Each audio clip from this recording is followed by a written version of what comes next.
Okay, I think we'll start. We're about 10 minutes past the hour. Um, we're going to start today with a brief land acknowledgement. Materials and Applications acknowledges our presence on the unceded territory of Tovangar, the traditional homelands of the Tongva and Kizh people, and a site of trade, kinship, and healing for over a dozen other native tribes, including the Chumash, Tataviam, Katanamuk, Akjaman, Payamkawitcham, Kawiya, and Serrano peoples. For thousands of years before our arrival as settlers and to this day, these communities have cared for the region that we now call Greater LA. We pay respect to and thank their stewardship, past, present, and future. This land was never relinquished. It was taken through processes of dispossession reliant upon acts of design and development. We recognize the violent histories that precede our work as designers, builders, and cultural producers, and we condemn the complicity of these fields in ongoing imperialist regimes here and abroad. As guests who have historically extracted and not returned, M&A commits to understanding how our words and our work can be restorative. M&A is currently undergoing a slow, intentional, and humbling process with Indigenous members of our own community internal within our organization and across Tovangar. And we are looking forward to evolving this living statement and opening up this work to you in the coming months. For now, we encourage you to learn about and get to know the Indigenous stewards of wherever you are. I am today zooming in from Chiochiage, what is now called Montreal, and acknowledge the Kanien'kehá:ka, also known as Mohawk, as the longtime and rightful custodians to this place. As we continue introducing the program, we invite you to make your own acknowledgements in the chat. Today's event is the first of a series of conversations and workshops we are calling Material Realities, which will look at the various positions that we hold within a multitude of circumstances. We aren't just architects and designers, we are workers, students, teachers, tenants, kin, and allies. This series will explore our subjectivities and how collectively we can better our material conditions for ourselves and for others. Today's workshop and conversation will focus on organizing as workers, and to introduce the program, I will now pass things along to Aubrey. Hi, yes. Yeah, so for our first kind of coming together around this format, something that's attendant to kind of skills and kind of the techniques of how we exist in the world, we're very excited to talk about unions. I think for the past year, we've found ourselves in a peculiar position when it comes to our work. And we found ourselves in a peculiar position with the rest of the world. I think a sudden kind of solidarity and equalizing kind of like, oh, we all have to adjust things and we're all adjusting things slightly differently. But as we are perhaps returning to some kind of normal, I think it's an excellent opportunity to question what exactly that normal should be. And like Kate said, I think it's also an excellent opportunity for architects to consider our power as workers. Power as workers to not only influence our working conditions, but also to influence how our field acts in the world. It's a question of agency, I think, and we'll talk about that much more. So I'll give everyone a brief kind of summary of what we're going to do today.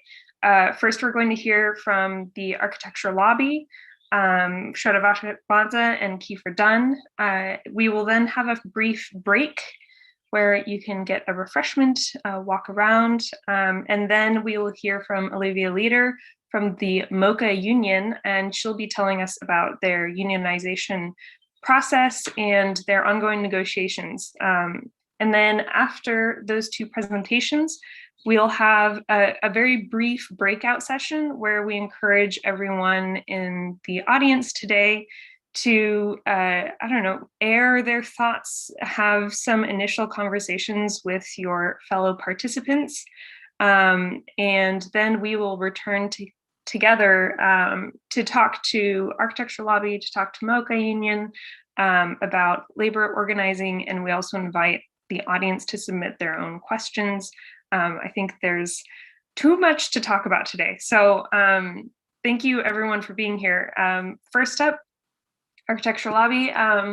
Shota Vashakmadze is a PhD student at UCLA in architecture history and an organizer with UAW 2865, a union representing 19,000 student workers in the UC system.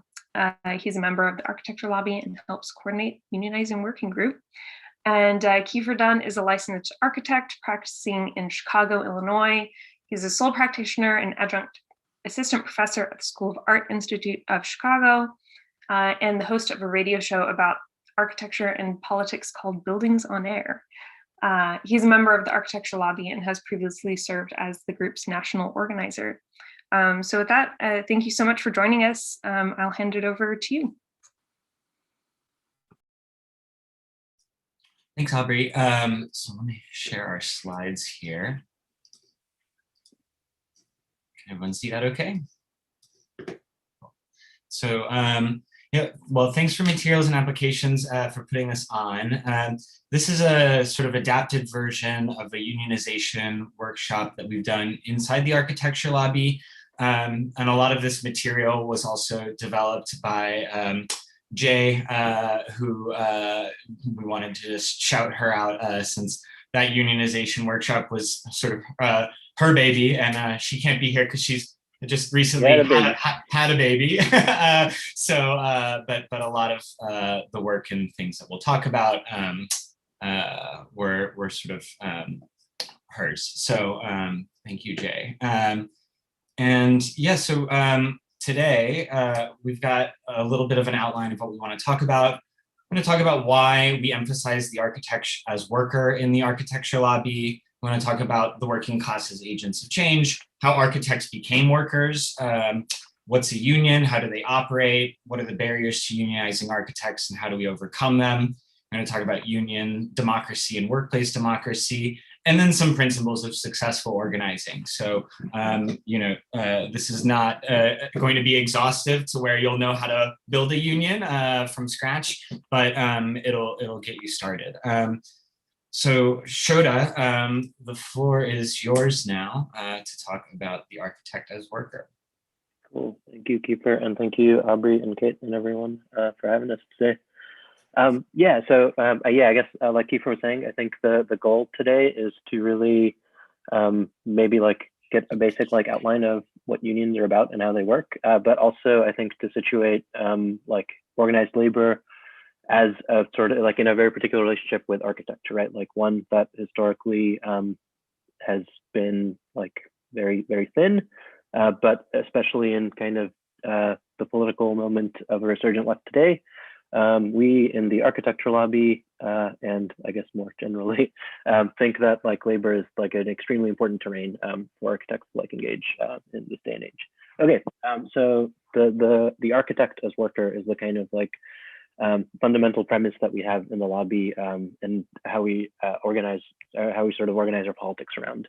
And the idea behind this is that architects' capacity to make change, sort of kind of have transformative effects on the world and its social organization and economic organization and so on, doesn't come from our expertise as designers, but rather from our power as workers.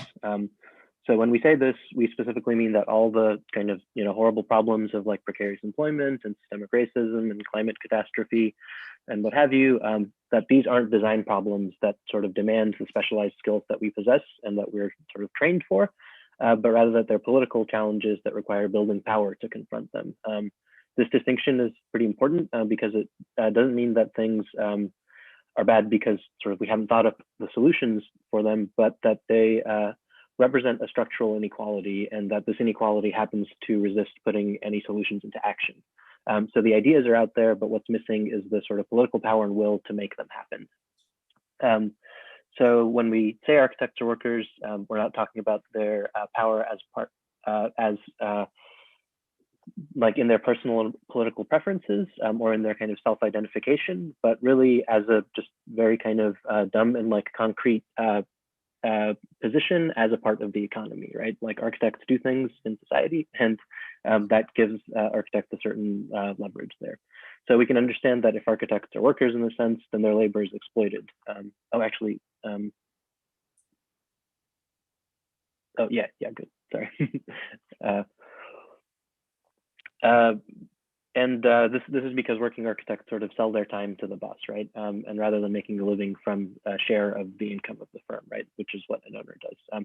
So we're also going to kind of insert like general like leftist political analysis through all of this, which would be a talk on its own. But it's a very close kind of political affiliation to the kind of concrete organizing like skills that we're going to be talking about.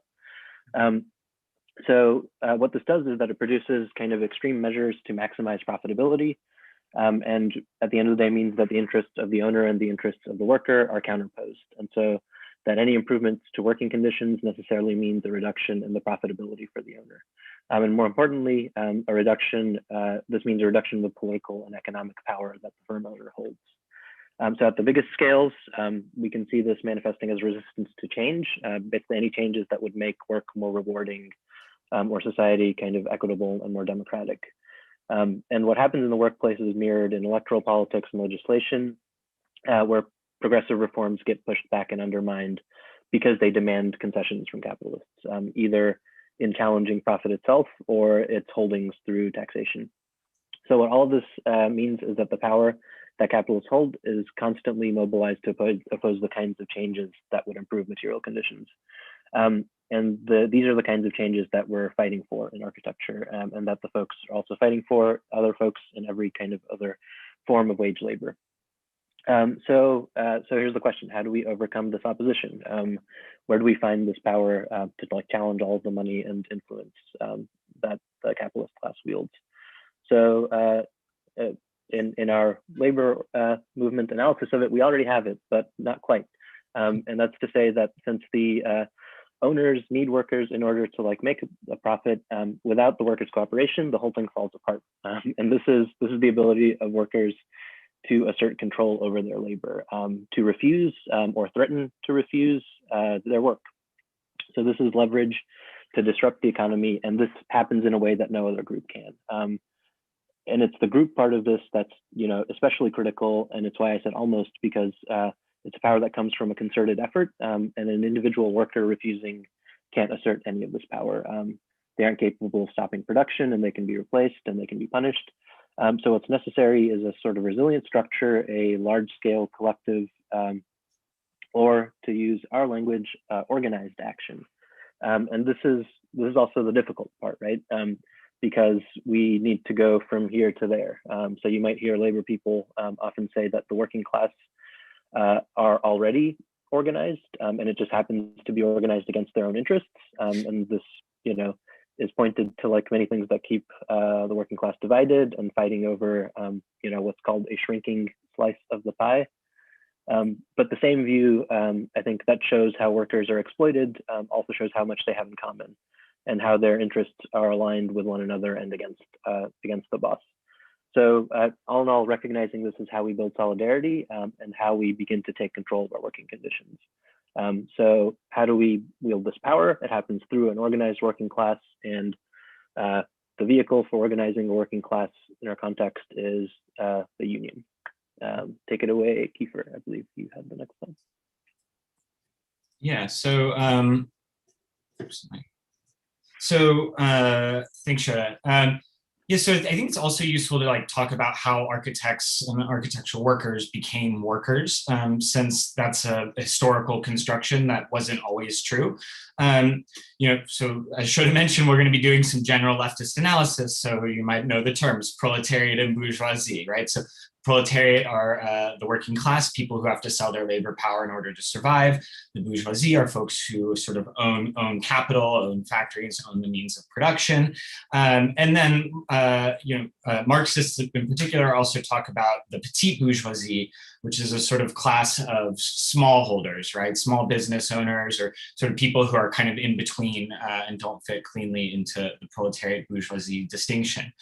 And I think that class kind of exists because capitalism didn't like rid itself of the vestiges of history, especially feudalism and other older modes of political economy overnight. In some cases, it tolerated them, and in other cases, it sought to adapt them to its own ends. So, there's still a monarchy around in some countries as a kind of clear example of this. And we see this in architecture where there's an adaptation of the kind of old guild structure and the master builder figure into the idea of the gentlemanly professional sort of petit bourgeois small business owner. And that figure, the sort of gentlemanly professional architect, was very politically useful to capital in organizing capital in urban environments to various political ends. This is something that Manfredo Tafori talks about extensively if you've read any of his writing. But architecture itself was not quite industrial, and it wasn't organized in an industrial sort of way. There were no capitalists owning architecture firms necessarily. However, capitalism is always trying to craft the world into its own image through de-skilling workers and specializing production, and sort of trying to craft everything into a factory-like system of organization, even if labor isn't sort of traditionally, even if it's sort of intellectual labor. And you start to see the first sort of steps towards industrialization occur in architecture in the late 19th century with the development of the general contractor as a distinct sort of specialty, and the proliferation of sort of draftsmen and support staff in architecture offices. But oftentimes these concerns were still sort of relatively small compared to the emerging powerful corporations that sort of mark the apotheosis of capitalist industrialization. Think about Ford, right, or something like this. And this trend picks up steam until in the post-war period, we witness the birth of mega firms that are organized around corporate lines. And here, the organizational schema of the factory, something that we traditionally associate with wage labor, starts to apply to architecture offices. So we have this kind of growth of specialization, and increasingly, we have workforces that are rather large and extremely sort of alienated from their work, from the products of their labor. And they have very little, which means they have very little meaningful relationship to what they're doing, and almost sort of no opportunity to meaningfully involve themselves in the process of production. They're working simply for a wage. This trend is only continuing, right? There's an industry trend towards consolidation of medium-sized offices into large-size offices. And this is like nothing short than the loss of agency of the architect as an architect, right? Like what is left to the industry are sort of exercises in branding, technical coordination of highly complex or institutional projects, and sort of taking care of permitting where government regulations necessitate that there needs to be a kind of bare bones commitment to the public health, safety, and welfare.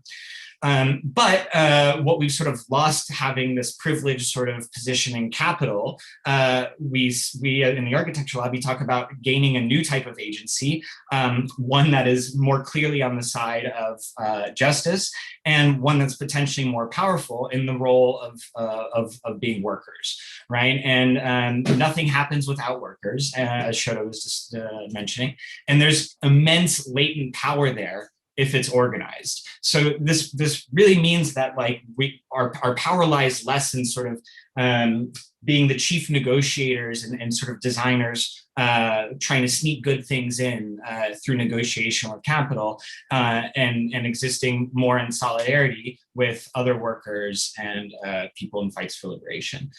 So that's a little bit of a history there. And I think it's also useful to talk about, let's see, what a union is, obviously. So, we've talked a lot about the need to organize workers, and why that's so important. And a union is one vehicle, but a particularly powerful vehicle for bringing workers together and allowing them to kind of realize their common interests. What a union does, it sort of checks the boss's arbitrary power through establishing work rules and conditions through a contract that represents all workers at a job site. Unions collectively bargain with employers over the conditions of their employment. And so this means really that the workers are the union, and anything that they bargain for is set forth collectively and agreed on democratically. This isn't the case with with all unions, but we're going to kind of talk about workplace or union democracy a little bit later in the presentation. So some of the things that a union might negotiate for are setting hours, right? The kind of first wave of labor rebellion in the United States was all about winning an 8-hour day, which very ironically is something that most architects don't have. Ask for pay increases, right? Have pay transparency, win benefits, childcare allowances, demand resources for workplace initiatives or sort of positions, file grievances against bosses who break the rules, and act as an organized entity that can represent individual workers through the power of collective. Sort of realizing that when there's an injury to one, it's an injury to all, and kind of creating a framework to demand restitution. And so, yeah, at its simplest, the union is a structure for collective bargaining. And you know, that's we also have a pamphlet. Maybe Shota, you can drop that in the chat, and folks can save it for later and thumb through it. It's got a lot of good information and statistics on unions, and sort of has a lot of this stuff in writing. And you know, in the U.S., our system for unionizing is a little bit different compared to other countries. In a lot of other places, they have what's called sectoral bargaining, which means that there's one union that sort of represents an entire industry sector, and they have some sort of like quasi-judicial role in setting wages and work rules across an entire industry. In the US system, those things have to be won workplace by workplace, which makes our job extremely tough. But nevertheless, we've seen a sort of upswing of labor momentum and labor organizing recently. But to kind of get at the kernel of this, what is a union question? Most commonly, a union is formed and officially recognized when a majority of workers vote in favor of unionization. And in a typical unionization campaign, workers will spend months or even years, it's a very long-term process, talking to their fellow organizers and organizing them to vote in favor of unionization. These organizing efforts usually culminate in a union election or what's called a card signing campaign. We'll talk about that more a little bit later. There's something called the National Labor Relations Board, which figures into this in a very huge sort of way. So that's the federal government entity that governs unionization. And it's sort of filled with presidential appointees. So sometimes it is kind of sort of in favor of unions, and sometimes it's very opposed. But the NLRB basically interprets and enforces the laws that govern what unions and management can and cannot do through the process of unionization, and they define what is negotiable in collective bargaining. So if there's a contested union election, they have the power to make a decision regarding the formation of the union. And as I mentioned, they're not necessarily impartial, and so that can kind of create a barrier to unionization. But a collective bargaining agreement is basically what we call a union contract, sort of use those terms interchangeably as I already have. And that's the negotiation process between a group of employees and their employer. So these are typically negotiations around wages and the work conditions, and they're run by a representative committee of workers assisted by the union organizers and lawyers who are on the union's payroll. When the committee and management arrive at a contract deal, a vote is put to the workers about whether to accept the agreement. And this kind of period of negotiation can take weeks, months, or years, and is often accompanied by sort of strike actions or other labor actions. A collective bargaining unit is a group of workers that is covered under that contract. And there's no maximum number of employees who can be in a CBU, but the minimum is 3. So, you know, if you had a 4-person office with 3 employees and one boss, that's enough to unionize. The NLRB makes a judgment on whether workers who would be a part of the collective bargaining unit have a similar enough set of interests to make collective bargaining appropriate. And the collective bargaining unit comprises all the workers who are covered under the contract, not just the people who are sort of negotiating the deal. So in very large sort of companies, you might have even a few different unions representing different sets of employees. So that collective bargaining unit is really like at the core of American labor law. And most of those collective bargaining units will affiliate with an existing union. So to kind of back up just a moment, a sort of union is in a lot of ways a kind of collection of locals, which are sort of based on city groups, and a local, you might have heard this, like, plumbers local 1241 or something. And that local is itself a kind of collection of collective bargaining units. And so a CBU can kind of form and proclaim itself as an independent union if it wanted to, though the resources required to sustain that, the sort of lawyers and administrative staffers and organizers who are paid from union dues, kind of makes it really difficult to go the independent route. More likely, a group of workers who want to organize their workplace will find an existing union formation who represents workers in their sector and affiliate with that union. CBUs represent every worker in the workplace, in the unit, whether they join the union or not. And any negotiations that the unit makes affect all of the workers. Until recently, there's a Supreme Court decision called the Janus case. Workers who chose not to become members of the union still had to pay what was called a fair share fee to be represented to the union, to be represented by the union. Full members of the union pay union dues and vote in union elections, run for positions of leadership, and can be a part of the bargaining team.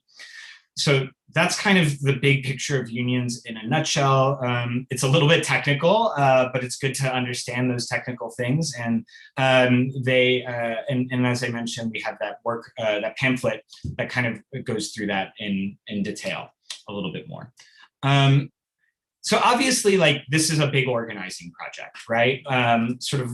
Winning a union is like, it takes sometimes years. A lot of times it takes minor workplace organizing actions, like short of trying to go for a union, that can kind of build worker confidence in the ability to act collectively.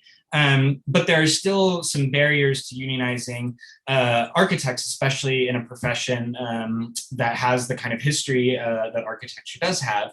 And I'm wondering if folks want to maybe take a minute to brainstorm those and throw some in the chat.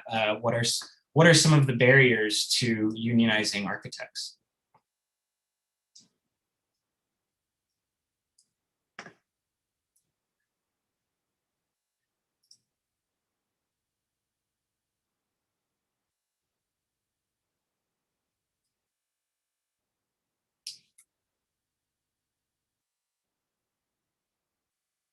I'll give people a moment to think, but yeah, just feel free to throw it in the chat.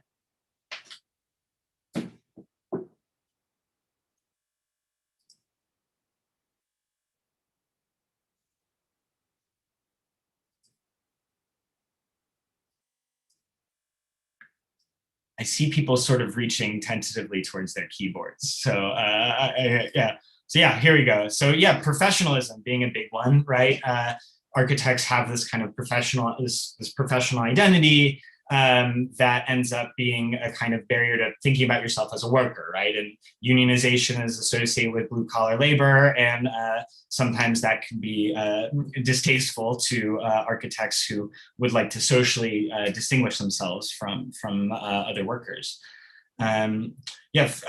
Physically disparate workplaces. Yeah, so sometimes a company might have offices kind of all over the place, and that can make organizing difficult. Sometimes the National Labor Relations Board will say that you have to organize across different workplaces. Sometimes if it's one office, that's okay. It kind of depends on some of their rules.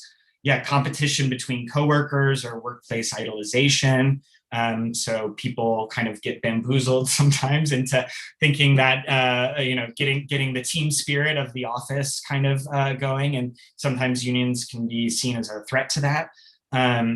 The idea that practice is an art practice, yeah, which is an interesting one. I think oftentimes, yeah, there is this idea that, we're supposed to suffer for our arts, and that's that's kind of part and parcel of being a creative professional. So we shouldn't worry so much about work rules. Architects don't often consider themselves workers. And I kind of spoke to that earlier, but I think it's something that's slowly changing because of the work that the architecture lobby is doing, and many wonderful architecture critics, I think, have been kind of changing the Overton window on that in a way that I think is kind of ephemeral, but has a real concrete effect on what is possible, right? Precarity and frequent layoffs, absolutely. It's really hard to organize in a workplace when the boss has no compunction about laying you off. Professional exemption. There is not a professional exemption for unions. There are many professional unions, although there are professional exemptions around things like overtime pay and things like this that can make sort of the sort of conditions surrounding workplace organizing in architecture offices a little bit difficult, and present some legal issues that other workers might not have to worry about. The high cost of education means that there's kind of these inbuilt barriers to even entering the profession if you don't have the kind of money to do for it, or money to kind of pay for architecture school. And that means that by the time you're in an office, you might not have you might not identify with workers or others. And the weird self-identification with the client or the boss, seen that a bunch of times. Well, I think that's a really good list. And I think we've kind of all experienced that. I think all of those things can be overcome through organizing. And it's not easy and it takes some time, but it's also maybe not quite as hard as you might think. And so I think I'm going to hand it back to Shota, who's going to sort of talk about how we overcome some of those barriers. Shota, go for it. Yeah, thank you, Keefer. Yeah, this is an amazing list, and there's like some part of our architecture brain that like maybe our education has like prepared us with like kind of prompt answers for these things, right? So like when you have a one-on-one conversation, and I'll explain what one-on-ones are, and they're the sort of the kind of foundation of like organizing like practices, but like the relationship between like all of the kind of like weird ideological like premises that we inhabit and like the kind of concrete like material realities around us, that's not easy to get around, but it's something that like is definitely not the kind of like insurmountable like or legal or technical or like bureaucratic problem that like I think employers would often like us to believe, right? So that's the move for the boss, is to try to translate an ideological problem into like a structural one, and our job is to like find the structural solution for these things that are created ideologically. So one thing that really kind of stands out about the answers folks gave is that they're really about about identity and about sort of like how we like inhabit our like professional selves, right? So most of these answers aren't about like I think maybe the costs of education and like the kind of privileged situation in which like architecture gets reproduced, I think is like one very specific thing. But otherwise, these are all like about ideas of architecture rather than architecture itself. So I think what we have to do in organizing is to really focus on the kind of concrete like circumstances that people are in, and like find specific answers to like what they to specific answers to like workplace concerns that they have. So just like even beyond architecture, this problem of like identifying as workers is sort of like saturates sort of labor discourse everywhere, right? So in our union, which is a local of grad student workers, like we often have the same thing, right? Like we're always saying, oh, it's hard to convince students that they're workers because they're only here for a little while, or like they do a kind of work that sets them up for some other kind of professional work later, or they sort of see themselves as being owners later on. And like that's definitely true. Certainly the same thing for architecture. But it turns out from lessons we know from the wider labor movement that it's extremely difficult for anyone to be convinced that they're a worker. And this is not because of like architectural ideology, but just because of the politics and environments and ideas that we are sort of confronted with in every aspect of our lives.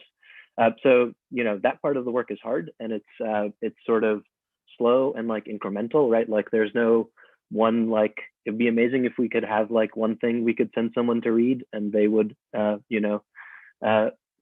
fulfill their working class consciousness, but that doesn't work.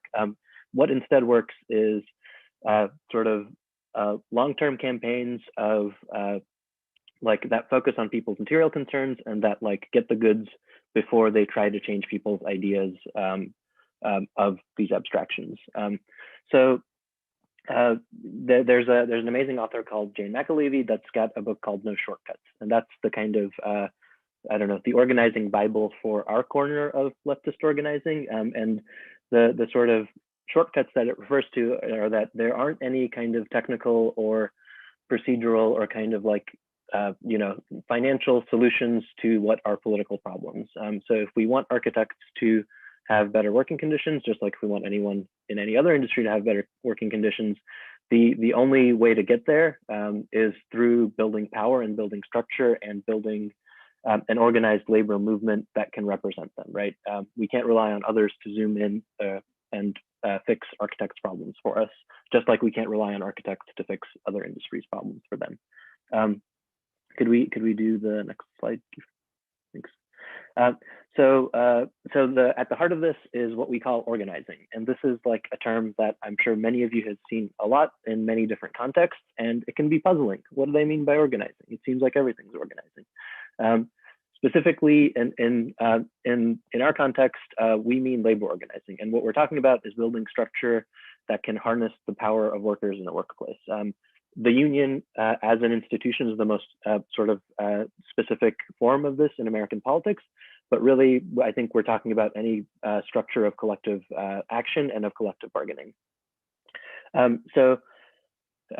We've established that workers have power over production, kind of mass, like sort of political clout when they're organized, and so the problem is finding ways of them to take control.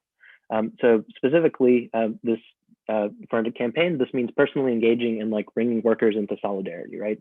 So that they're aware of shared experiences and that they're prepared to act to stand up for themselves and their coworkers. Collective bargaining is the goal of all of this, and the collective needs to be formed before that can happen.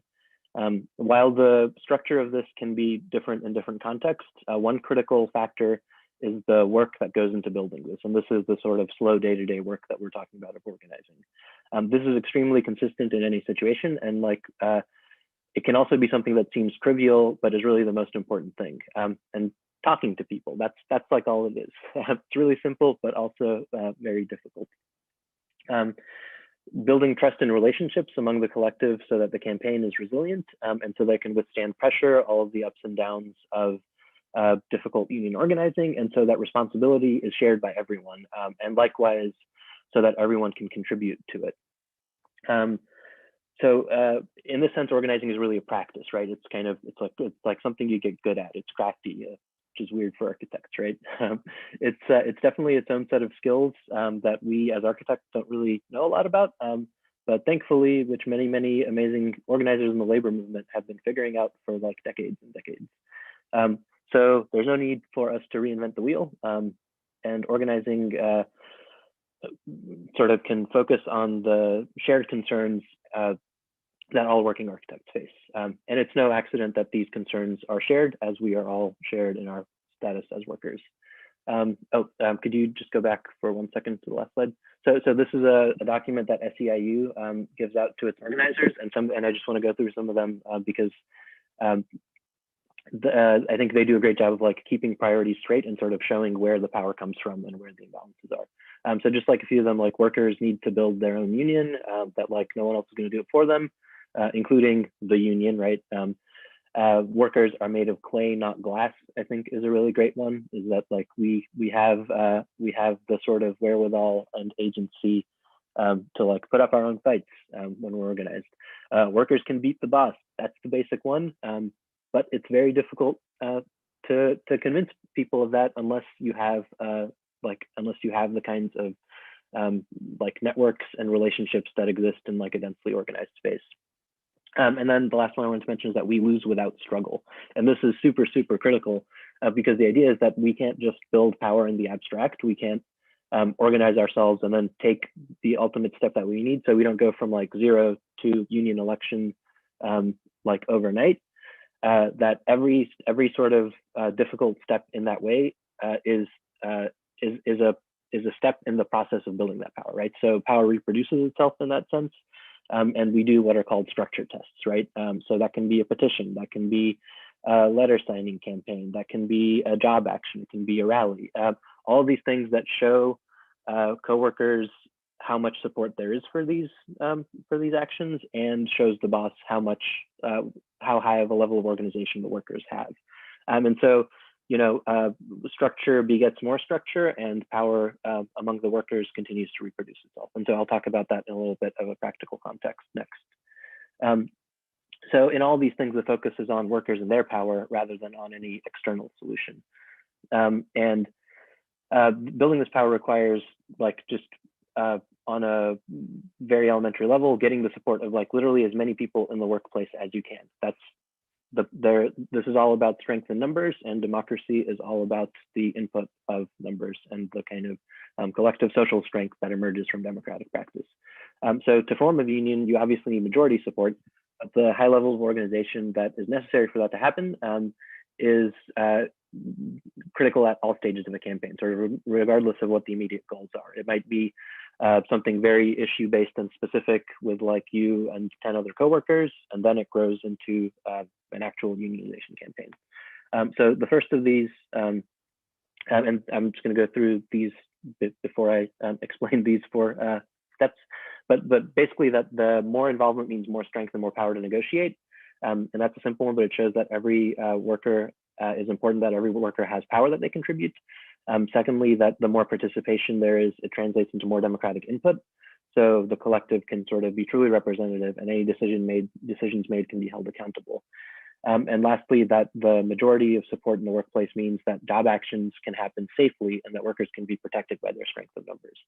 So like this is like the trifecta of power, democracy, and the safety of solidarity that are the things that we're fighting for always in one sense or another.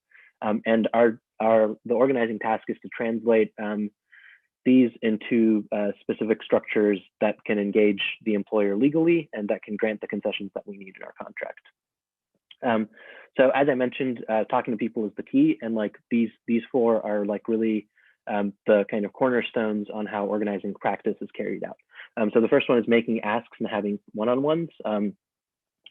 So unlike just hanging out and sort of socializing and blowing off steam with your coworkers, as everyone usually does after a long, difficult time of architecture work, organizing conversations should always keep the kind of broader goals in mind.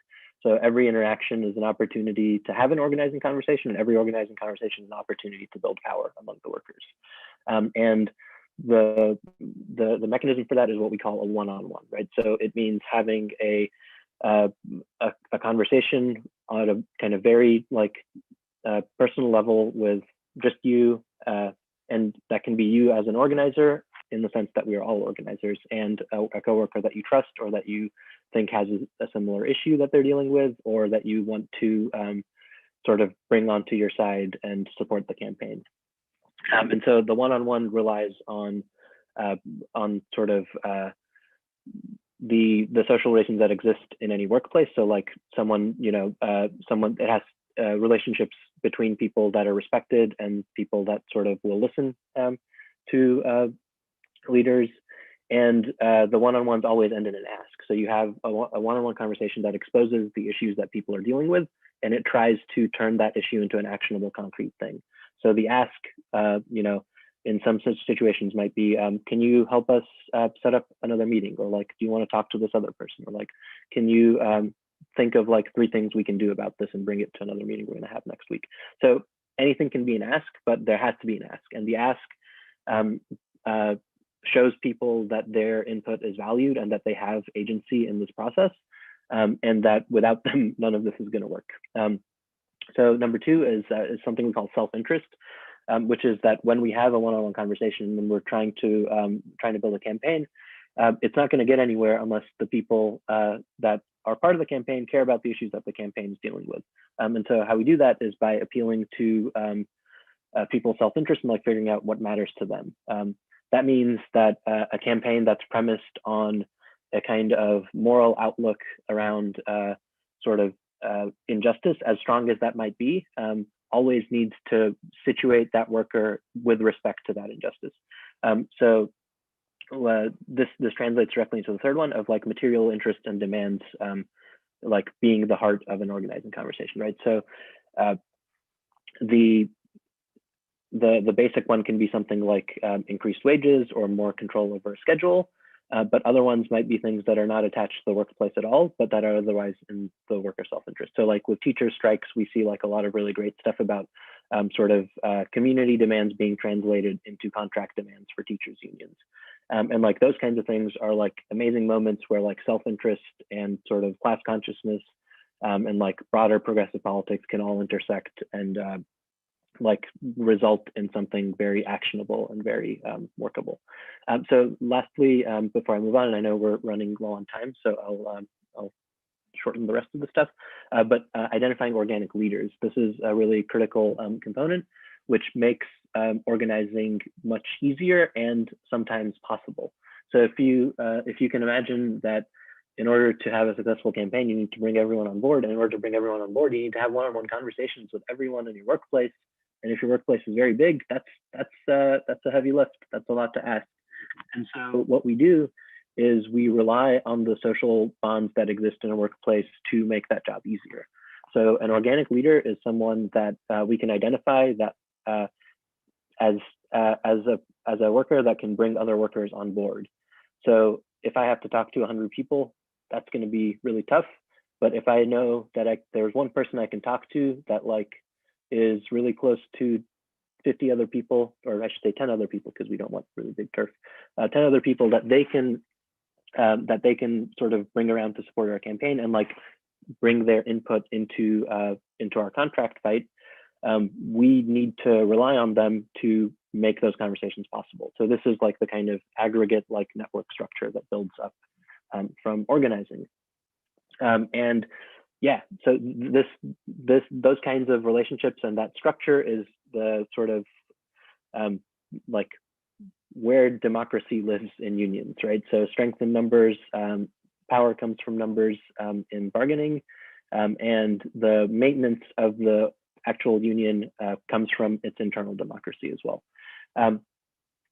So a strong organized labor movement, is meant to take all of the sort of smallest, most localized concerns that coworkers have and like funnel them up and like represent them at the scale of the national economy. Something like this wonderful slide that we have in our union pamphlet. And the sort of takeaway is that unions keep inequality in check by replicating sort of local campaigns for equity into the economy at large. Oh, sorry, could you go back to that? I just have a couple more things. But so it's really important that the structure can represent its membership, and that like this is how we kind of capture the intersectional interests of workers and the particular concerns that they have. And like this can be reflected in like very specific changes to like union contracts, right? So one worker that the lobby is working with right now has had a concern about a very particular kind of like racialized job posting culture that the office has had. And this is something that they're like working to confront.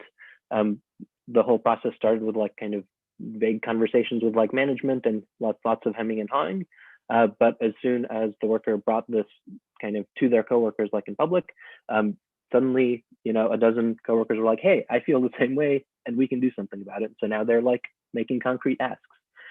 Similarly, something like a gender pay gap or racialized pay gap is something that can be very concretely and sort of clearly like resolved with a clause in a union contract that says fair pay for, the equal pay for equal work. And that sort of avoids all of the, putting off that employers like to do of issues like that. Okay, let's go on to the next slide and I'll wrap up. And so Keefer mentioned earlier that all unions aren't like one another. and that there's a kind of like politics, I think, attached to different kinds of unionism. The one that we're talking about, and sort of what we've meant when we've said unions through this entire talk, is referred to as rank and file unionism. And this is something in which the workers themselves lead the way.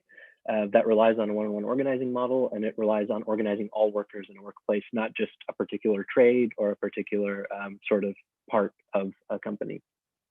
It also means rank and file control, so that the demands of the union like really can directly and democratically represent the demands of the workers. This is in response to something that was called the managed decline policy in the 1980s, where there was a kind of coziness between union leadership and corporate reps that ultimately led to a huge decline in, well, that was trying to like make the best of a huge decline in organized labor. But what we're seeing now in kind of convergence with the rest of the reinvigorated left is a surge in labor militancy, one in which unions are being politicized again, and like democratic values are sort of being resurrected in some unions that have lost them. What this is meant to address is called the third party problem. And this is something that you'll hear a lot of employers saying, oh, we don't need a union. The union is, you know, just some other thing that's going to stand between the workers and the company, and we'd rather just solve things among ourselves. And this critique kind of is something that can't be levied against the rank and file union, because who's the union? It's us. There's no other union to point at. So we in our union, for instance, like we don't say the union, we say our union, because that's like where the union is. All the organizers are people like me and my coworkers. And lastly, and maybe we can like leave this open-ended and get to it in the second half, but you know, all of this amounts to the sort of reconstruction of a, you know, like semblance of dignity for the working class, and like increased power to realize the leftist political goals, you know, that we're seeing becoming more and more popular. Also with respect to kind of just material demands and things like, you know, Medicare for all, and people, you know, having affordable places to live and so on. So a strong labor movement directly translates into a strong working class political movement, and this involves sort of relationships between unions and between workplaces, and solidarity across different types of workers, and bargaining for the common good of the working class that's expressed through that. And so this means that like concrete large scale goals like the Green New Deal, for example, can be things that we fight for literally in our contracts, and that we leverage the working class structures that we build to direct their political power towards winning those goals. Okay, sorry, we're like 10 minutes over time, but thank you all for listening. So we have a couple of things just to give you a heads up. The Los Angeles chapter is going to be relaunched soon, and it'll be pretty cool. So those of you in Los Angeles, please join us. Stay tuned, we will send out some info. Secondly, the architecture lobby has a unionizing working group that works at the level of sort of every city that the lobby is active in. And so if, you know, if there are like particular organizing questions you have, or like issues in your workplace that you want to handle, me and Keefer will drop our emails here, and please reach out to us, and we're happy to like talk in whatever form you may like. Mobilize is our platform for joining the lobby. So I don't have time to do a big lobby pitch, but like join the lobby. I can tell you more about that later. And our soon to be formed union, because there are a number of amazing workplace campaigns happening right now. Cool. Okay. Thank you. Thank you. Wow. I wanted to just pick up on one of your last points about rank and file unions, which is just that, you know, I think going forward as we have conversations with our coworkers and with our friends about work and about unions, I think it's really important to understand that, you know, unionism is not a monolith. It has a history. It's very complicated in some ways. There are lots and lots of resources and techniques and interesting things. Like it's a very rich kind of part of our history and our culture too that you know, exists. It's out there. It's the kind of lack of, understanding or kind of control that we feel about our conditions as architecture workers in architecture culture can make you feel like it's just not accessible, but it's there. So I encourage everyone to like look into, different kinds of union histories because it's very fascinating. And, on that note of there's lots of information out there. Thank you for that very rich presentation. I want to remind everyone that this will be available on YouTube, and there's like a live transcript thing too that is very accurate to a disturbing degree. So if you ever want to return to some of these slides, some of these ideas, they will be available for everyone. So thank you. We're going to take a 5-minute break, and then we'll be back to hear from Olivia, who's going to tell us about her union and the kind of incredible journey that the workers at MOCA have been on. So, real stories coming up soon. Thanks, and we'll see you soon.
So I think we're all back and we're going to get started with Olivia. Yes, we're really excited to have Olivia here. I'm sure she'll fill us in on many of the details, but the workers at MOCA unionized in 2019. There was a successful campaign, and there was a unique situation where MOCA, after some hemming and hawing, voluntarily recognized the union, and they are in the process of negotiating their contract. So that's kind of the stage that we have set. I think there have been a number of, there have been a number of museums that have been unionizing in the past years, and a number of kind of creative offices generally, like KCRW unionized, I think it was in 2020. So there are no exact architecture unions that we were able to kind of bring into the conversation, but I think this kind of gets at the kind of common problem that creative industries have had in the past in engaging in this kind of practice, in this kind of power. And I'm hoping that that will change in the future. So we're really excited to have somebody from MOCA, from a museum kind of setting, to tell us about their process. So Olivia Leiter is an artist living in Los Angeles. She has had recent screenings and exhibitions at the California Museum of Photography, Riverside, Echo Park Film Center, Los Angeles, and Human Resources, Los Angeles. She is also on the organizing committee of the MOCA Union. So with that, I will hand it over to you, Olivia. Great. Yeah, thank you so much to Materials and Application for facilitating this, and Architecture Lobby. That talk was really great. Also for like laying a framework at all of the kind of technical aspects and what unionizing means. So yeah, I'm really excited to be here. Can everyone see my screen? Cool. Okay, so yeah, my name is Olivia. I have worked at MOCA for, I think it's been around 5 years now. I actually don't currently work there. I was laid off at the start of the pandemic, but I've been involved with the MOCA Union since its inception, and am still currently involved with the MOCA Union as we're doing our negotiations on Zoom right now. This is a photo that I'll talk about later on, but this is from when we first went public. This was definitely one of the highlights for me of the whole process. We all kind of were there in uniform. It was a real moment of solidarity, of consciousness raising. It's a little sad looking back on it now, to be honest, because everything is online. It was like nice to be there in person with everyone. Okay, so the general structure of what I'll be talking about, I'll go through a timeline of the unionization process. I'll talk about some of the highlights, some of the moments that I think worked really well. I'm also going to talk about some challenges and issues, which I really appreciated a lot of the issues and barriers that were brought up in the architecture talk, because I think there's a lot of crossovers in terms of thinking about artists and artists as workers and building solidarity. And then I'm also going to talk a little bit about future plans, ways that we've tried to connect to other museums, act as a resource, and yeah. I guess I'd also like to just mention that before I started this, I mean, I was always interested in unionizing and collective bargaining, but I didn't have much experience. So I was learning all of this as I went. So that's one thing that I'd like to note. Okay, so beginning stages and why unionize. This was touched upon earlier, but really having conversations was such a crucial part of organizing. I mean, we went public, but before that, there were months and months of just having conversations. A lot of these were one-on-one conversations in the workplace, kind of similar to what was said earlier. Like every conversation was like an opportunity to like build consciousness and talk about organizing. One thing I'd like to say is that, I mean, the nature of a lot of workplaces, specifically at MOCA, but at other institutions, is that things are really siloed. And when I say siloed, I mean like departments, it's by design that they don't really interact with each other. So I think that at the beginning, it was really, there was a social component to it. It was like, it was fun. It was like we were all hanging out, we were getting to know each other, we were on different floors of the museum. Some of us didn't even work on the same days. So we would have meetings outside in like a park, we would talk and work. So that was a big part of the beginning stages, and just a lot of listening, like just listening to people's concerns. That was like a big part of it also. Some of the main concerns that we had, there was a lot of, we felt like there was a lot of top-down decision-making at the museum. There was, at the time, an outside consultant that was coming in, who was kind of like analyzing our problems and blaming it on all of these things, like a toxic workplace culture and all of these things, but kind of ignoring the material conditions of our workplace and not mentioning like that we could get paid more and things like this. So there was a ongoing frustration with the kind of top down or from the outside in ways that MOCA was going about, just like restructuring the institution. And I think people were pretty frustrated. So it's easy to kind of turn that into like a desire to actually like collectively change things. Some other issues that we had were just generally to have more of a voice in the workplace. I think some people felt pretty invisible. They just wanted to see more transparency with decisions that were being made. Some other things, more job security, job stability, health and safety. These were some of the general things that we were talking about cross departments that we all had concerns with at MOCA. I think it's important to place things within like the context of what was happening at the time. There hasn't been that much, at the time, there wasn't that much unionizing within museums in LA. There was a Museum of Tolerance, but we were really inspired by the unionization efforts happening in New York, specifically MoMA and the New Museum.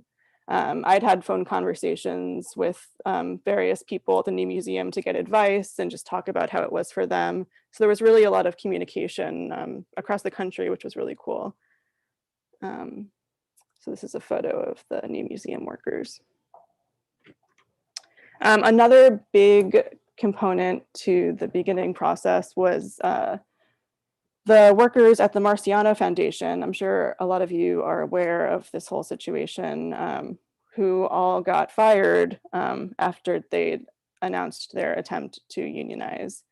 One thing that, if you work at one museum as an art worker in LA, there's a good chance you've either worked at or are currently working at like one or two other museums, which is, due to the precarious nature of part-time work and work that doesn't pay that much. So there were a lot of people who were working at the Marciano Foundation who also work at MOCA. So there was a lot of shared interests there. They were organizing with AFSCME, who also had organized the Museum of Tolerance. So that was what informed our decision to organize with AFSCME. Let's see.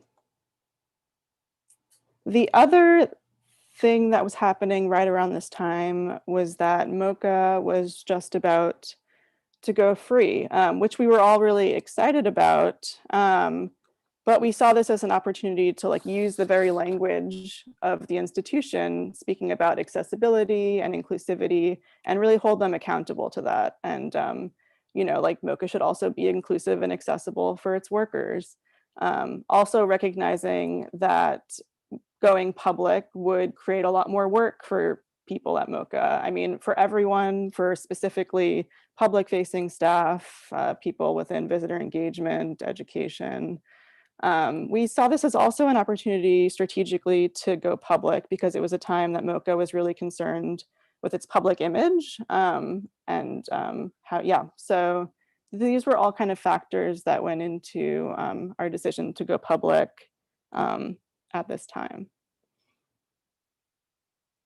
Going public. So finally, we went public in November. It's important to note that, again, this was like a cross-departmental unionization effort. So it included gallery attendants, exhibition installers, audiovisual technicians, retail, and education staff. I can't emphasize enough how much social media played a role in the garnering of public support. And as I'll talk about later, MOCA's ultimate voluntary recognition of the union. There was a lot of posting on Instagram. There was a lot of posting on Instagram. We made buttons. It was like a very social activity and a way to build solidarity. And we read aloud this thing that we'd written up about why we decided to unionize to our boss at MOCA. This is a little blurb from it, kind of announcing who we are and our reasons. We believe fair compensation for all workers throughout the museum is essential to ensuring its diversity. Salaries, wages, and benefits at the museum must be sustainable to everyone, regardless of the privileges afforded to them by race, class, or gender.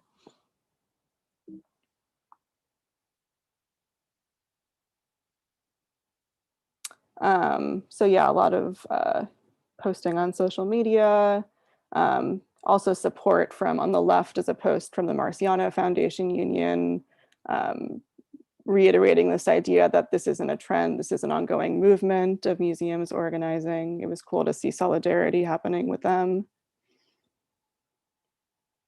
So because of all the outpouring of support that we got on social media, MOCA ended up voluntarily recognizing our union. So in the last talk, it was explained kind of the process of going through a card count and then having to go through an election with the NRLB. So because we had a voluntary recognition, we didn't actually have to hold a full election. We were able to bypass that. So that was a very exciting moment. Now to more negative things, where everybody got laid off. So the pandemic started. Not surprisingly, the most precarious workers were the first to get laid off. It was 97 part-time workers. This was, as you can imagine, a very stressful time. There was a lot of unknown. And so out of that, the union, almost immediately, we started a mutual aid fund, a GoFundMe. This was in the spirit of mutual aid and solidarity in trying to fill in the gaps of aid that were coming from MOCA and also from the government.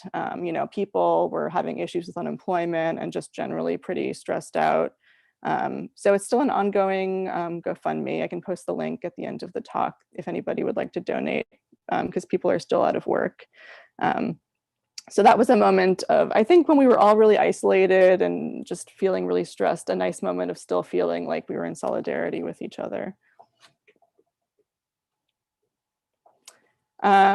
Then, even though a lot of us were still currently laid off and figuring things out, we started our negotiations on Zoom.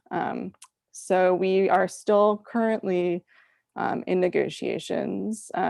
We meet with a lawyer from AFSCME, who's on the top left over here.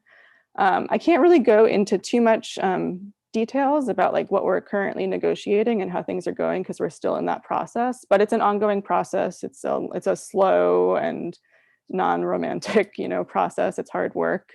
And so we're still currently doing that right now. So I wanted to talk about some of the larger challenges that we faced in general, that I faced personally in this process. A lot of the kind of challenges that I faced were this idea that I was lucky to work at MOCA. I used to work as an educator, so there was this idea of it being a job that people even asked if I got paid for, thinking that it was something that I was doing for free. Let me just get something. One sec. So yeah, this idea that I was lucky to be here. There's also these built-in ideas. We talked about this earlier, like the idea that an artist must suffer, or that working unpaid or low-paying jobs is like a prerequisite of being an artist. You know, so much of an artist's career being professionalized, individualized, really set up against solidarity. Also ideas about what it even means to be a worker. There's this story that I've heard when people were trying to organize at the new museum, that a manager claimed that unions are for coal miners. So really these built-in ideas about a very specific idea of what labor even is, ignoring the way that, you know, there's service labor, educational labor, digital labor, the labor of going to work and smiling for a visitor, providing an experience for a visitor. There's also there's this really great talk that I'd recommend everyone check out by Sarah Jaffe called "Work Won't Love You Back," and it touches on a lot of these ideas of these sayings that we tell ourselves, like "love what you do, and you'll never work a day in your life," or "this is a job, this is not a job but a calling." But this whole like labor of love myth. And this idea that if you fail to find a job that you love, it's like an individual or personal failure. If you hate your job, there must be something wrong with you and not your job itself. As was mentioned earlier, some of the challenges were really, again, this kind of consciousness raising thing. There was a lot of, not for everyone, but there's a lot of anti-union sentiments that we know were taught in our culture. It was talked about earlier, but this idea that the union is like an outside third party, where it's really just us trying to organize together. There was this idea, I think also that some people prioritize maybe their individual career advancement and then see their own self-interests as tied to a collective. I think a lot of the challenges were just dealing with people being a little bit nervous or not really understanding what would happen. I think the assumption that maybe you would immediately get fired or get in trouble. And I think a lot of that was offset by just seeing how many people showed up to these meetings. I think that people gained a lot of confidence by just seeing how many of their coworkers were getting involved in this. And that was really powerful. This was also touched upon earlier, but I think these one-on-one conversations were really crucial. It's so important, and it's hard sometimes not to like ostracize people or be self-righteous about things, but to really meet people where they're at, to listen to people, to be empathetic to people, to speak to their interests. That was both like something that I feel like I got better at in the process, but it was also a little bit of a challenge when you're, you know,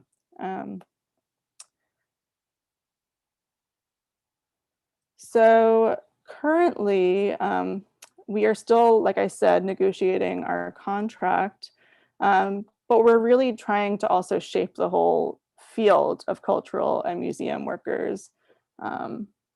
These are just a few. There's many more, but I just didn't put them here. Museums that have recently unionized, the Whitney just announced that they're unionizing or attempting to unionize like 2 days ago, which is really great.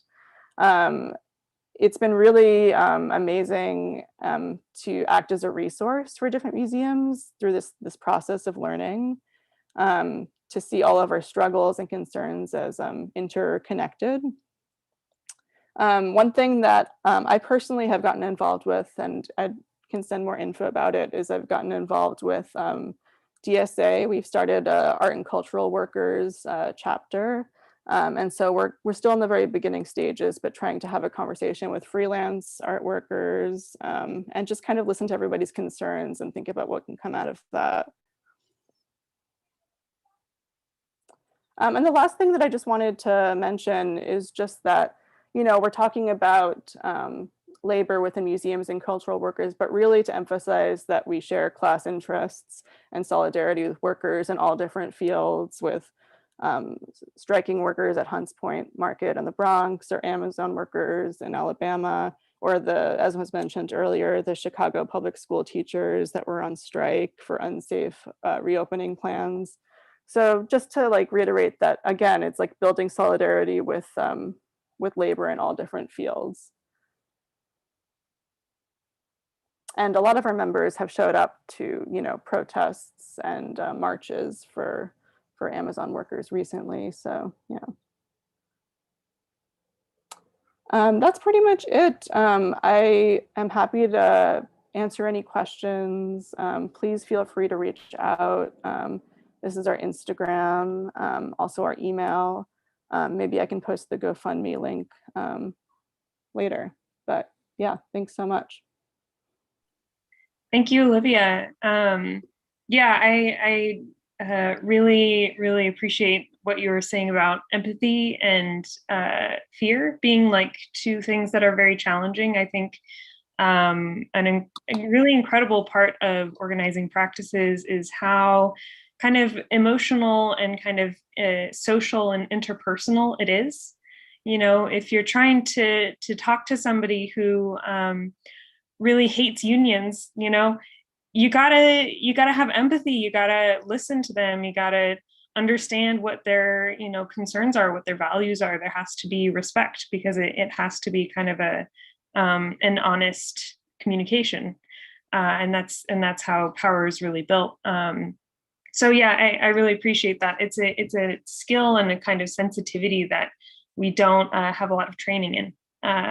So thank you. We're going to have a very brief breakout, whoosh, and may allow us to kind of talk a little bit. I know this was a lot of information, and then we're going to come back and have some questions, conversations between our guests and whatnot. So we'll see you very shortly.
Hello, I think, is everyone back from breakout rooms? We might be waiting on one more, Okay. unless some people took off. Everyone's back. Okay. Welcome back. Kate, I'll hand it off to you. Sure. I've been tasked with asking a first question. I want to start off by saying thank you, really to Keefer, Shota, and Olivia.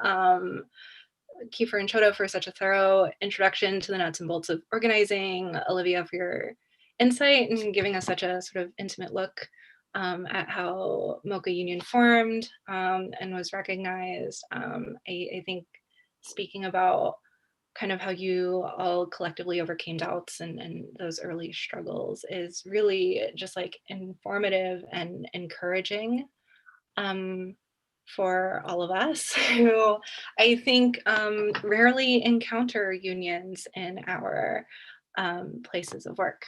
So I think one question that I want to maybe kick off with, which my breakout room I think was dancing around is something that I think is very practical and very real for both spaces of work within architecture, but also the museum industry. And that is the fact that and I think this is a very recent phenomenon that follows in the wake of a lot of union busting efforts and just trends within workplaces, is that we see a lot of people with limited term contracts. We have a lot of people who are part-time. We have a lot of people who assume they will turn over and leave, and it makes for a workplace environment that I think many people don't feel fully invested in, or they may doubt the investment of their colleagues. And so I think, you know, a lot of people see their political lives as perhaps taking place outside of work, especially within sort of the cultural industry and within architecture. And so I am wondering if you all could respond to that. I think there is maybe some myth busting also when it comes to part-time workers, contract workers not being able to unionize. I think also perhaps there are other models you can speak about in, you know, how one builds solidarity in these types of environments. I think the siloing that you spoke of, Olivia, is also very prevalent in architecture workspaces where people might be on different projects and never interact with other workers in their offices. So yeah, very open-ended, but I'm just wondering if either like very realistically and practically you guys could respond to this or speak to examples.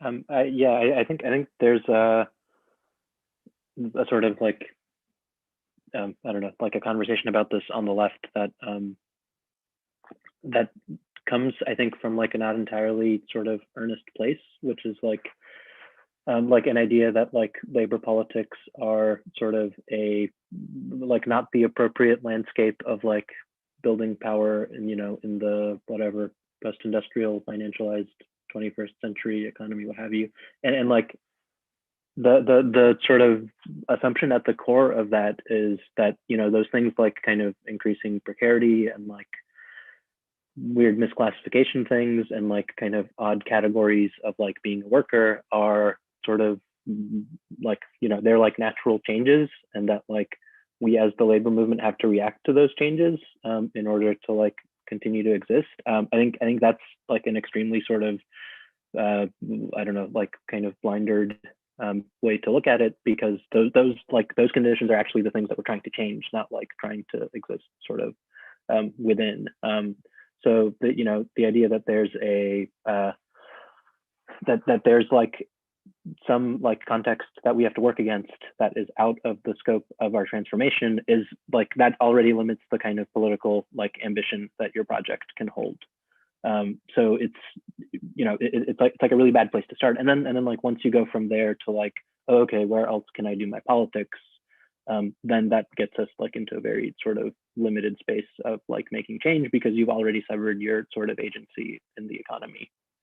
And I do think that like there's a lot of sort of like people who are like genuinely like excited and like come from places where like that's, like where how they learn to do politics. And I don't, I think they have the right ideas, and that like those same ideas can be like mobilized like in a different way. It's sort of like the language that we have for this like advocacy versus organizing. So there's like one is a kind of like liberal model of power where like advocating for particular ideas and like appealing to sort of powerful figures can like catalyze some kind of change that you've been like deputized to like enact in the world, with the alternative being that like those like those leaders are like in a structurally different like class position, and so like they won't actually turn the tables on themselves. I don't know, Keefer, I'm sure you've got. Yeah, I mean, I think this is also where we get to like the importance of, and something that we've kind of brushed on a little bit, but the importance of having people who have like a left-wing political analysis like involved in the union process, because like these are kind of like political questions. Like it's very common to see unions where in the kind of face of the casualization of work, where like members will get mad at the workers who are the part-time workers, right, as a kind of threat, and sort of see them as a threat. And instead, right, if you have a kind of like left-wing political analysis, you can start to understand how like the casualization of work, like it is a threat to the possibilities of organizing, but it's not the fault of the people who are taking these jobs, who are just trying to make money and support themselves. And you can kind of build through discussion a kind of analysis of this. There's examples of this in organizing kind of from all over the place, but one that comes to mind is in Rochelle, Illinois, where there were some unionized construction workers a few years ago who walked off the job, and they were kind of immediately replaced with sort of migrant workers. And, that could have been an opportunity for them to like engage in some reactionary politics or something like this. But instead, the workers, because they sort of had a conversation and basically brought the migrant workers like into the union, and they went out on strike together, right? And like, and that's kind of organizing at its best, but it sort of takes somebody who takes folks who have a kind of broader picture view, I think, who are on the ground as organizers, both, to really kind of thread that needle in a lot of instances. Yeah, one thing. Oh, sorry. Sorry. No, I mean, what you were talking about, Kate, about kind of maybe when you have like a part-time job, like a lack of investment or not seeing yourself as working there long-term. And that's something that I definitely came up against and talked. That was another kind of barrier, I think, that we dealt with a lot. I would say it's, like specifically maybe like art handlers who just be like, I'll just be here for a little bit. And I think there's like this myth that you tell yourself that like the job will be like a short-term thing, but then you just go on and like work at another institution doing the same job. And just to reiterate that this is about changing the whole field, right? It's like, you might be at one place for a short term, but like you're going to be within this field for a long term. And it's about thinking how like collectively shaping the industry is in your best self-interest. Also it's about like making these jobs more inclusive for everyone. I mean, I worked as an educator, and I'm very well aware that historically it's been a job that's been underpaid or totally free. It's mostly like unpaid docents. And so really kind of, again, shaping the whole industry, like making us a job that lots of people can do. So yeah, I'll just add that. We have a really interesting question from Joel. They ask, does anyone have experience in organizing within arts nonprofits or nonprofits generally? And how does the nonprofit status affect union efforts? Nonprofits are exempt from some portions of US labor law, like unpaid internships are allowed at not-for-profits. But there's no law to my knowledge that prohibits not-for-profits from organizing. I would assume MOCA is a nonprofit. It has some sort of 501c designation. So yeah, I mean, I think that in those are difficult organizing contexts though, because there's a kind of increased identification with like the mission of the not-for-profit, and bosses I think can be really underhanded about the ways in which like trying to unionize might be, ruining their ability to fulfill their mission. And I think that's very disingenuous. There's a really fantastic article in Midwest Socialist about not-for-profits and the kind of organizing context there in general as a left that I'll throw in the chat. Highly recommend.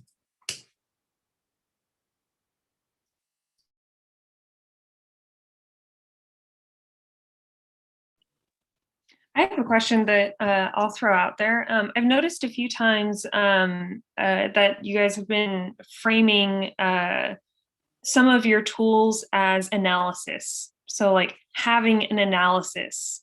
Your union, needs to have a certain kind of analysis of the structure of your office. And I think that's really interesting as like a part of the practice of labor organizing, that there is some kind of like knowledge that you develop about the world, and political knowledge specifically, and also knowledge about how your own office is working. But what I want to ask about is actually the idea that it makes me think of how so much of this is based in language and based in our ability to kind of speak, candidly and like in the moment, on the cuff. And I think it makes me think of how in architecture and I think arts education, the kind of language skills that we develop, the kind of writing that we do, the research that we do, how we explain our work, like it is very geared towards a kind of professional mode. I think of architecture specifically where you learn how to write about your project, and it is very much based in, selling, the idea of the building or something like that. And and I'll say also that I think we're educated to write very poorly. So I guess the question that I wanted to talk about, or that I have for you guys, is like, how has this been a process of learning how to speak in a different way, learning how to be comfortable with speaking about different things with your coworkers? I think that's a kind of skill that architects and other kind of, technical professions really struggle with. So yeah, that's for you guys.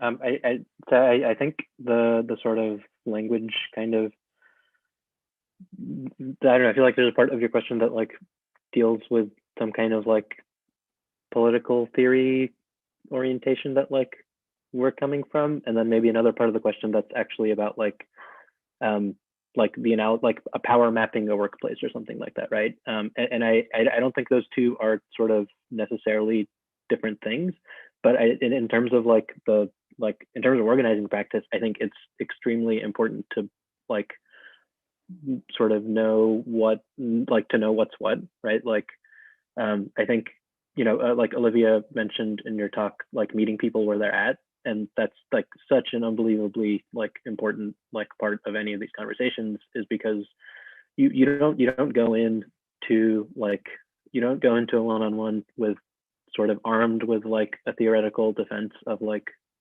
why you're good and correct. Like you go in and you sort of like want to build trust, and you want to like get to know the person, and you want to like know what they're worried about, and you want them to know what you're worried about, and sort of uh, like see each other as people that can help each other, right? I think it would be like a disaster if you tried to talk politics at a one-on-one, that especially one that because most one-on-ones are also not people you're extremely close to begin with. So is that the person that you want to be to the stranger that doesn't know you? But that doesn't just translate to the kind of language you use. I think it's really about what kind of organization you're trying to build. So I talked a little bit about leader identification and sort of making the job of organizing easier by developing leaders to sort of logistically support that, right? And I think an impulse that maybe kind of theoretically makes some kind of sense is that the leaders that an organizer tries to develop are politically aligned with that the organizer shares a kind of left analysis from that the campaign is coming from. So okay, that makes sense when you begin to think about it, but it actually is kind of detrimental to the sort of work that the organizing needs to do. And that's to say that you don't want to recruit the people that are closest to you politically, because those would be the easiest people to win over anyway. And it also means that the distance between you and this person compared to the distance between that person and everyone else in the workplace is closer. So the kind of markers of sort of how a campaign should be built up doesn't need to be it doesn't need to respect kind of political lines at all. What it needs to respect are sort of where people's interests lie. So, when we're training organizers, we always say you don't the organic leader is not the person who has the hammer and sickle tattoo on their arm. It's the person who people turn to when they need advice, or when they've run into a problem and they know that somebody knows a lot about this job that's been doing it for a while, that's who's well respected and well liked. And that's where campaigns sort of win and lose, is whether those people are on board, not whether someone says the politically correct thing or not. On the opposite side, when you're having a one-on-one and you yeah, someone might be pretty uneasy about unions because of any number of things they've been taught living in America, and yeah, it's a pretty big lift to go straight to here's why a union is good. You might start with hey, wouldn't you like to be paid more? And they might go, yeah, that would be nice. And then you go, hey, here's a way we're going to do that. They don't need to worry about the politics of it, but they will support it because it respects their material circumstances. Yeah, just to add on to that. Yeah, it's you can't fault somebody for maybe not knowing a lot about unions. It's so to be empathetic, it's it's in their interests. You just kind of have to get there in a more organic way that's not so again, maybe top down or projecting things on top of someone. I also just wanted to add that in terms of leadership, such a big part of my experience is that the leaders at the union aren't necessarily the people that are the most visible, or the people that are even talking the most, or the people that are doing, I mean, so much of being a leader is also doing work that's maybe behind the scenes, and sending out, we have one member of the organizing committee that writes these really great newsletters that breaks down, because again, so much of this stuff is kind of technical, and I honestly wouldn't know all of it unless I was so intimately involved. I can't reiterate how important the kind of more behind the scenes leadership roles are really important. It's you can have these one-on-one conversations, but the people that are really involved with communication and setting up agendas and making things really clear, that's been such a big part of this process. Yeah. And just sending updates to people, keeping people in the loop. Yeah. I think one thing that Olivia said earlier too, about that sort of technical stuff is how you learned it on the way, and I think that's really important to communicate to like an audience of architects, I think, who are used to like, okay, like let's do the analysis of the problem and like, you know, think about it 10 different ways, diagram it out, and like then we'll, you know, we'll realize something. But like, you know, a lot of this, it only happens when people are put in motion in an organizing process, even in a very sort of small way, and it kind of comes along. And you know, it's helpful to know like who can support you and find those solidarities, because like that's, you know, and the National Aid Relations Act is like bound to come up. But like, you know, it's not important that you've kind of figured that out. The important thing is like keep your eye on the prize and like identify people who can kind of help you navigate it, and like as you're kind of in struggle, and also like recognize that workers are smart people and we're all capable of figuring this stuff out when we're doing it kind of in a concerted way together.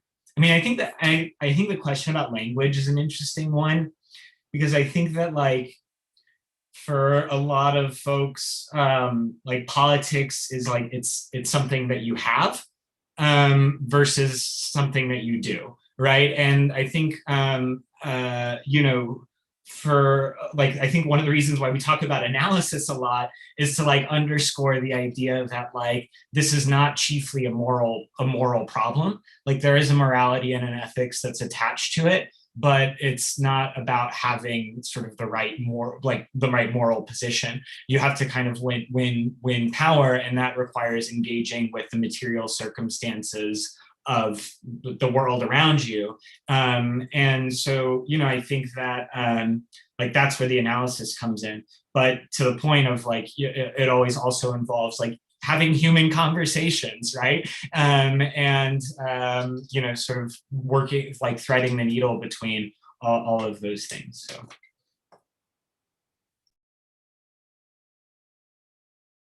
That's such a great way of saying that. I just wanted to say, I mean, I think there's so many people who are like, I'm not political, like political as like an identity versus something that you actually do. And that was something that I came up against in the process too. Like people be like, oh, like I'm not like a leftist, or I'm not, it's like, but this is something that we like build together. Like it's not like a static thing that you like, yeah. So I just thought that was a great way of saying it.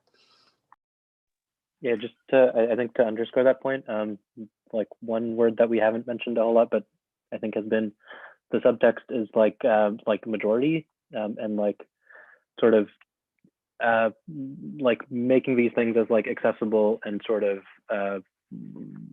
like available to people as possible. And like part of that is like you can, you know, it's sort of constantly a thing that you have to weigh just in like strategic decisions that you make, right? Like I want to specify my language because I know like this group of people like in the, you know, in the unit will respond to it, but like does that then sort of like alienate someone else, right? So like you're always like battling a specificity to like get deep commitments from a narrow like a narrow breadth, or like trying to get broader commitments but like maybe looser commitments. And I think that's always like different in like different situations, but like it should never ever be like it should never like prioritize the like the kind of committed minority in favor of the majority, right? Like you've already lost, I think, if that's where you're starting. And like if like that happens sort of on the basis of language, then that's a nightmare. Like you're not, you know, you haven't even gotten to the first step.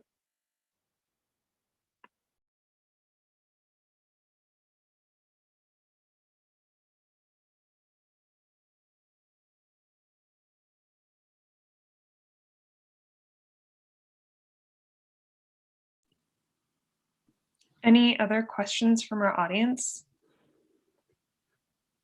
Because I have one more.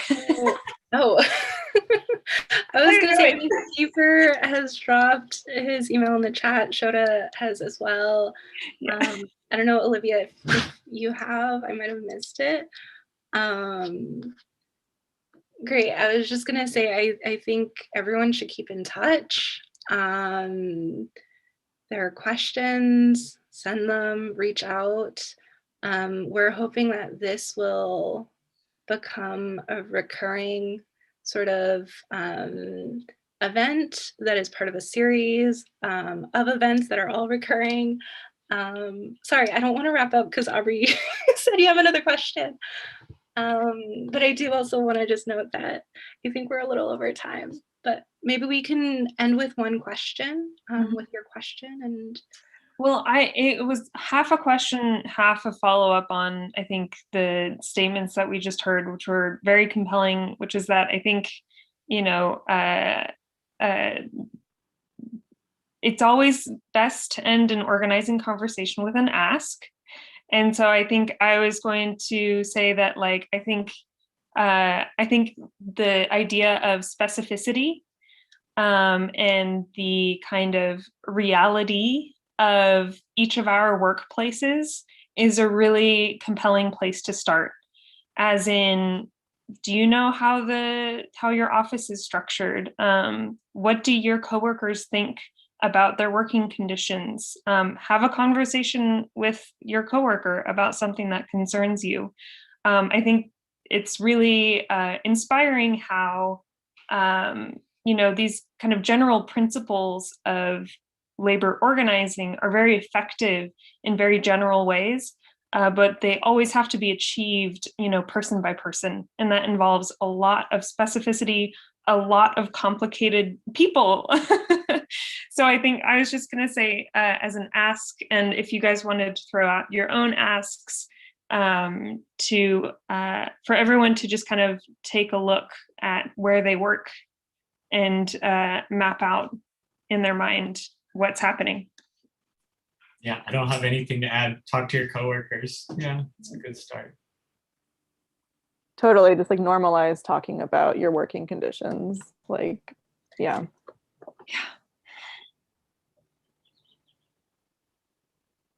all right, well, thank you everyone for tuning in. Thank you. Thank you, Keefer, Shota, and Olivia.